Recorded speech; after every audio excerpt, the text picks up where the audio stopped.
Welcome everybody to Martinis with Scott, episode 55, a show about winning momentum in business and life. If you enjoy the content of the Martinis with Scott channel, please do me a favor, subscribe. We're on YouTube, Apple Podcasts, Spotify. Go and hit the subscribe button. It helps out a lot. So we're going to do a little bit different this week. Last week I participated as a panelist on a Gowling WLG webinar. Gowling is an international law firm in Canada. They are, I think, they're the largest by number of lawyers in the country. They're certainly national. They're a leader in the marketplace. And they have a series of webinars. And last week, they did one on strategies to help businesses deal with COVID-19 financial liquidity issues. Bit of a mouthful of a title, but the webinar I thought was excellent and a really important topic and helpful to businesses.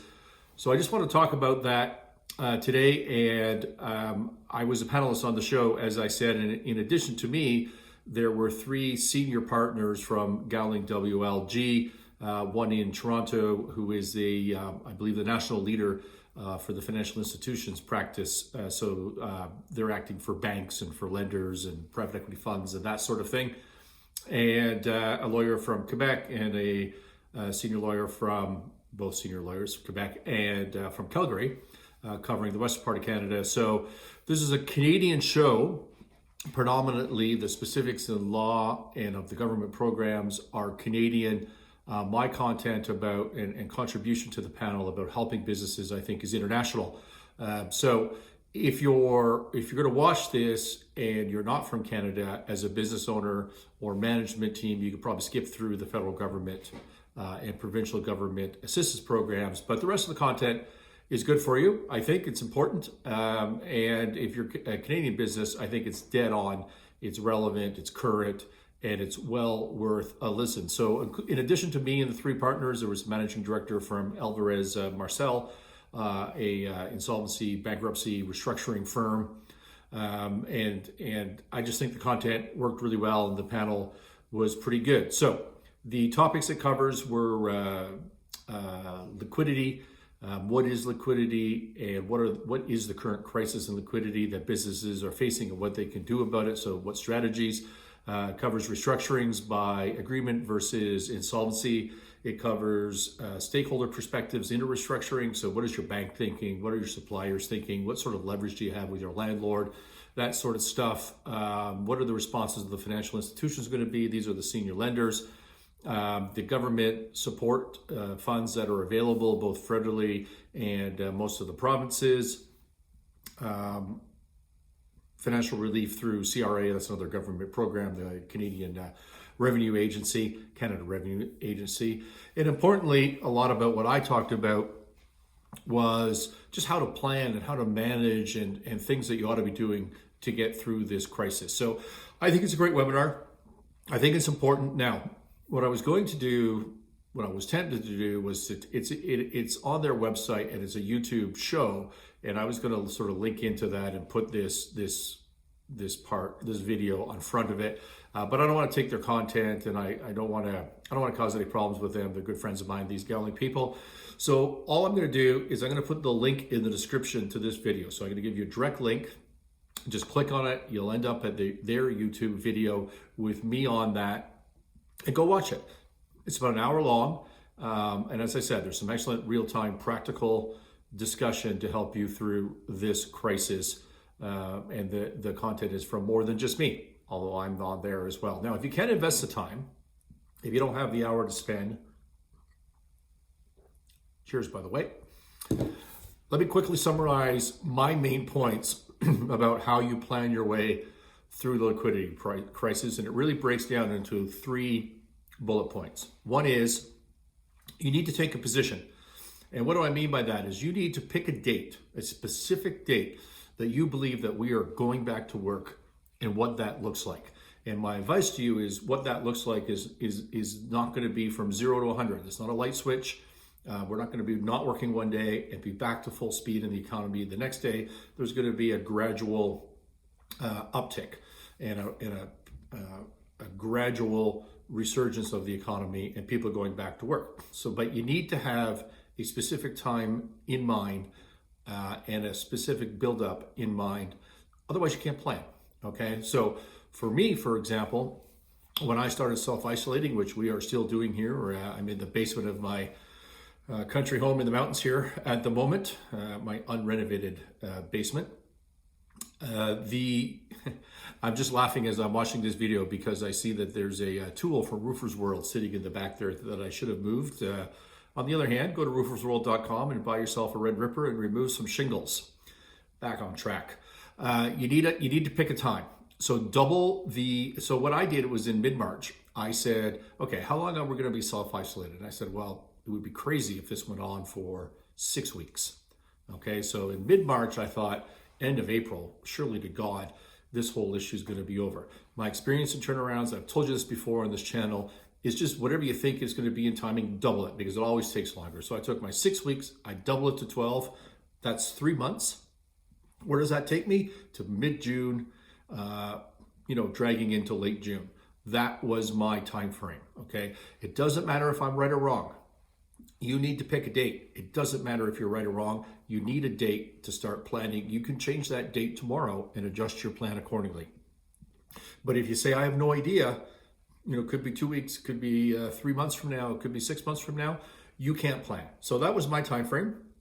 And I think I'm looking pretty good. I like it still. I haven't adjusted it. I think mid-June, more or less, we're going to start opening up the stores again. And we're going to go back to work slowly. And we're going to build up from there. Am I right or wrong? I have no idea. It doesn't matter. What matters is I took a position. We're going to go back to business. And it's going to ramp up slowly. And I picked a date. Okay, those are the two things. So, second thing, that was point number one. Point number two is I need to set priorities because I'm in a crisis. When you can't have everything you want, when you can't have everything you need, you have to prioritize, because if you don't have priorities, you can't make decisions. So here are my priorities during this crisis. I have 3, because I always have 3 for everything I deal with. Number 1, employee physical health and mental well-being. Okay, that's number 1. I don't want my employees getting sick because of the work environment, and I don't want them to be stressed and care about their mental well-being.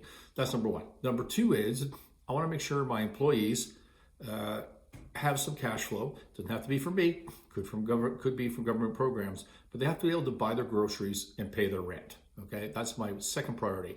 And obviously they're related. The mental well-being of number 1 is helped a lot by the fact that they're able to pay their rent, which is my second priority. And then my third priority, which people seem to be shocked by, is I want to use this crisis to leapfrog my competitors, because 100% for certain, these competitors, your competitors, are frozen. They're frozen with uncertainty, they're frozen with fear, and you can use this opportunity to move forward. Now, you'll notice in my 3 priorities, I didn't mention cash flow, I did not mention liquidity, which was the whole point of the webinar was liquidity. Well, liquidity is not a priority, it's a necessity. I have to have liquidity, I have to have cash flow to operate my business and to achieve my priorities that I have set for myself. So what I do is I use my priorities to make liquidity decisions. Should I pay this supplier? Let's go to my priorities. Should I lay off this employee? Let's go to my priorities, and so forth. Okay, so you have to have priorities. You have to take a position in terms of date and what's going to happen. You have to set priorities. And then number 3 is you need to go through a 3-pronged, so it's a 3A, 3B, 3C, a 3-pronged analysis on the 3 items, which are operations, cash flow, and credit. Operations, cash flow, credit. Operation is, do I stay open? Okay, it's really that simple. If I'm losing money every day, I used to be at 80% revenue. Now I'm at 40% revenue. We have a business right now that sells to some of the big box hardware stores, and we're running about 40% of budget right now. Do I stay open? Go to my priorities, make that decision. Number 2 is cash flow, or I should say B, so it's just confusing. So A is operation, B is cash flow. The worst thing you could do for your business in this crisis is to run out of money halfway through. There may be no coming back from that. You cannot run out of money halfway through this. So if you think your time frame is 3 months from now, 6 months from now, or whatever it is, leave yourself room to not run out of money.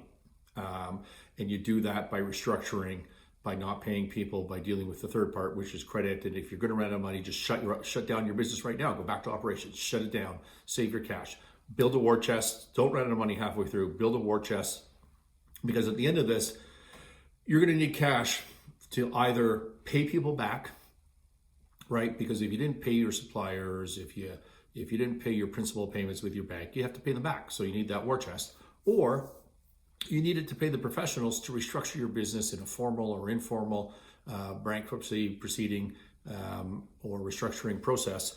So you need some cash to do that. Otherwise, it's not going to work. And then part C to this was credit, which means managing all your stakeholders, right? So am I going to pay my suppliers? What rights do I have with them?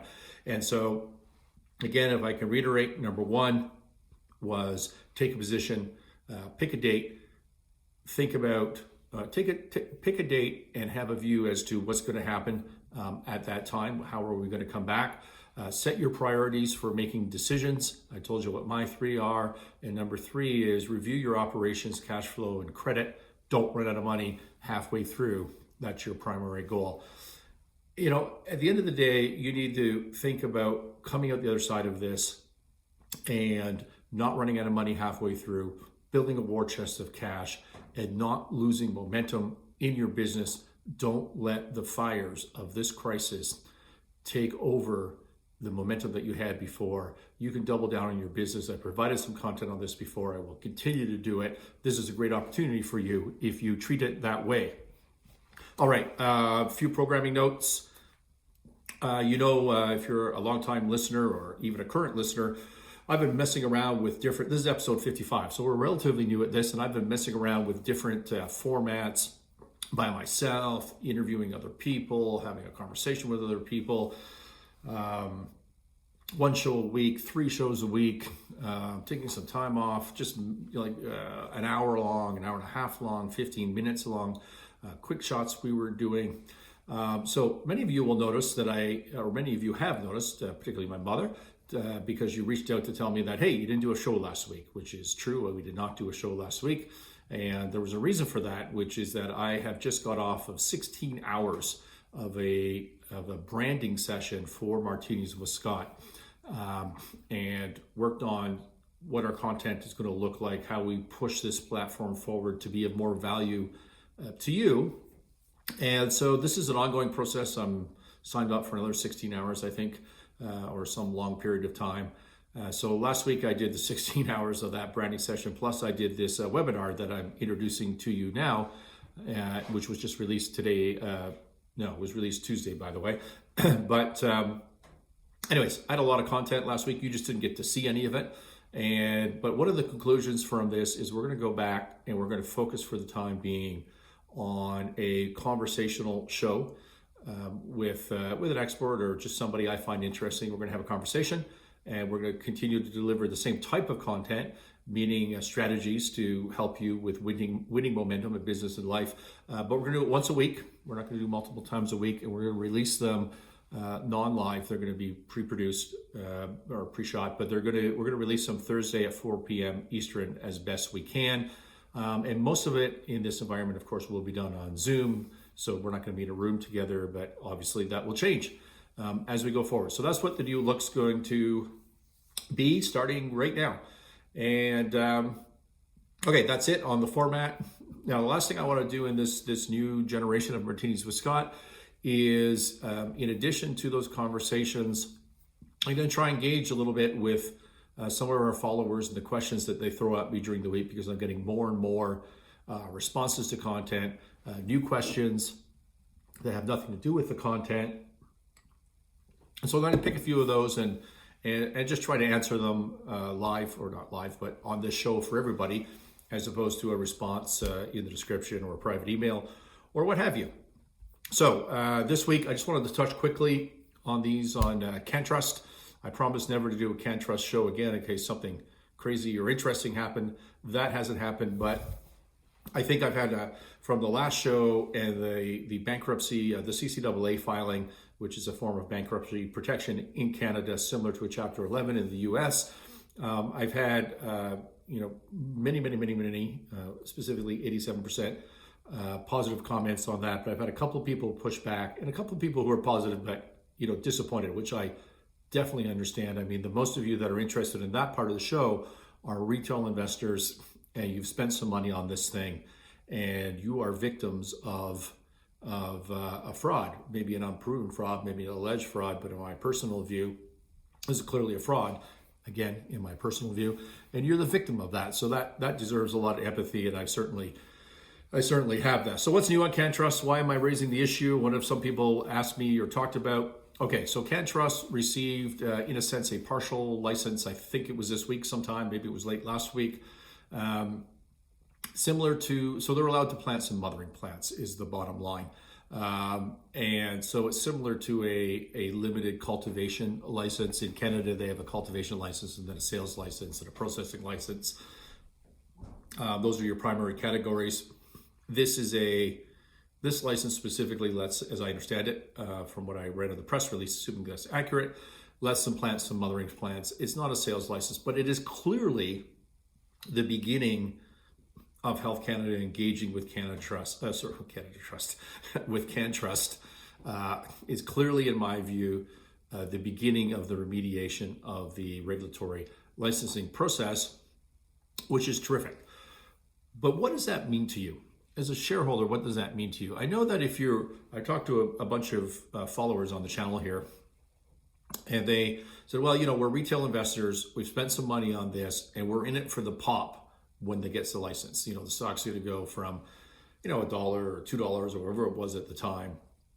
Maybe it'll jump up to whatever number, $3 or $4 based on the license. It doesn't really matter if there's a business there or not. And I never was really, I'm not a trader. I'm not trying to give you investment advice. God bless you, go make some money. That's my view of the situation. I really, truly wish you well. But my view was, and what I try to focus on is value, and there is no business there. I don't care if there's a license or not. The industry has changed since CannTrust is shut down. There's an oversupply, there's an underdemand driven by the regulatory side, but there's an underdemand because there's no distribution and no one cares about CannTrust's product. That's my view of the situation. So even if you had a license, which they don't, because this is a limited cultivation license only focused on the mothering plants, even if they had a license, who's going to buy their product? I just don't see it. So what does this do for the stock? Nothing. There's a cease trade order by the OSC, Ontario Securities Commission, which is Canada-wide, out this week. They're in bankruptcy protection to restructure hundreds and hundreds and hundreds of millions of dollars of claims that all rank ahead of you as shareholders. This license is not something to hang your head on. It's not hopeful, in my view. Okay, someone was arguing with me strongly and calling me names that the company's not in bankruptcy protection. This is just a stupid argument based on definitional terms. Is CCAA a bankruptcy protection? It is. You have an admission of insolvency in your affidavit, right? You go to court, you say, hey, I'm insolvent, I can't pay my creditors, I need your help. That's bankruptcy protection. And what are they protecting themselves from? Yeah, all the contingent and regulatory claims. That could be the class action lawsuits, the securities claims, whatever comes out of Health Canada for fines. They're protecting themselves against all of that. As I said before, it's both financial and it's strategic. Why is it strategic? Because right now they have to fight all of these lawsuits and all of these claims in multiple jurisdictions all over North America, possibly the world, I don't know. But they're in multiple different courtrooms with multiple different lawyers. They can't afford to do that even with their $100 million plus war chest. So what do? You file CCAA, it consolidates all or the bulk or all of those actions in front of one judge with one set of lawyers, and you make it a manageable process. That's the entire point. This is bankruptcy protection. And what it does is it creates a hierarchy, a pecking order, as I've said before, of who, what stakeholder gets claims to the assets first. And if you're a shareholder in this thing, if you're a retail shareholder, you are last, okay? You're not getting any bump out of this, in my view whatsoever. Don't take investment advice from me. I'm talking about how insolvency works, how troubled companies work, and I'm talking about valuation, where I'm an expert in those three matters. Here's what's going to happen, in my view, is I continue to believe this company will emerge from CCAA, will emerge from bankruptcy protection. It will have a clean balance sheet. It will have restructured all of those claims. It will have a partial license, or it may have gotten to a real license at that point. It will have, so those are the good things. It will have no real business because no one cares about their product. It will have little cash because it'll blow through it all, and it will have very little or no shareholder value. Okay, so if you're holding on to the stock in hopes of a bump, I mean, what are you going to do? You can't sell it because of the cease trade now, so you may as well hold it. But that's my view of the situation. Okay, that was CannTrust. Somebody asked me about Aurora this week, which I called, well, feels like 4 months ago now, called it a troubled company when that wasn't popular. They announced a bunch of measures this week to preserve liquidity, and because they fell below $1, they're going to get kicked off the New York Stock Exchange. One of the things that I was asked about was the reverse split. So they announced, effective May 11, that they were going to do a 1-for-12 reverse split of their stock, which is a consolidation. So for every 12 shares that exist right now, they're going to turn that into 1 share. So if you used to own 12, now you own 1. Okay, and the idea there is if you were trading at $1 before, and I didn't look to see what we're trading at before that, but say in that range. But if you were $1 before, theoretically, when you consolidate the shares, you ought to be a $12 stock, right?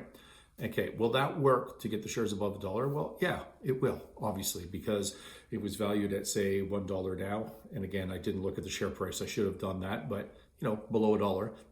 And then, you do a 1-for-12 reverse split, you're going to get to $1. Or you're going to get to $12, sorry.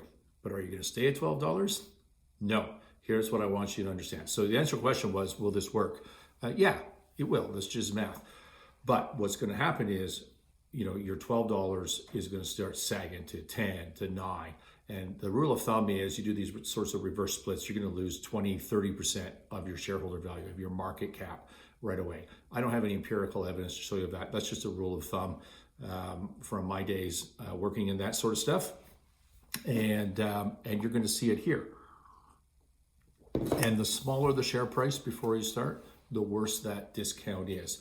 Because as you saw in CannTrust, those shares were worth 0. I've been telling you for 6 months, those shares, the true value of them, not the market value, not the trading value, but the fair market value of those shares is 0. Yet they rarely traded below $1. I think they got down to 50 cents at one point, but 80, 90 cents, $1. There's a floor there because there's a bunch of opportunistic, optimistic is a better word, people that think that, there's a chance this thing could pop back up, right? But if you put this thing up to $12, right, if you do this, and so you got the same thing in Aurora, and if you do the reverse split, you get to $12, well, that whole mindset of, wow, this stock is really cheap, I could get a 3-bagger on that, it all just goes away, and this thing is going to drift down. That's my prediction. So let's watch it, find out. Justin, you asked me about Great Lakes Graphite. I did, in fact, reach out for you. I don't have any information. The company declined to talk to me at this time. Maybe they're working on something good. I don't know.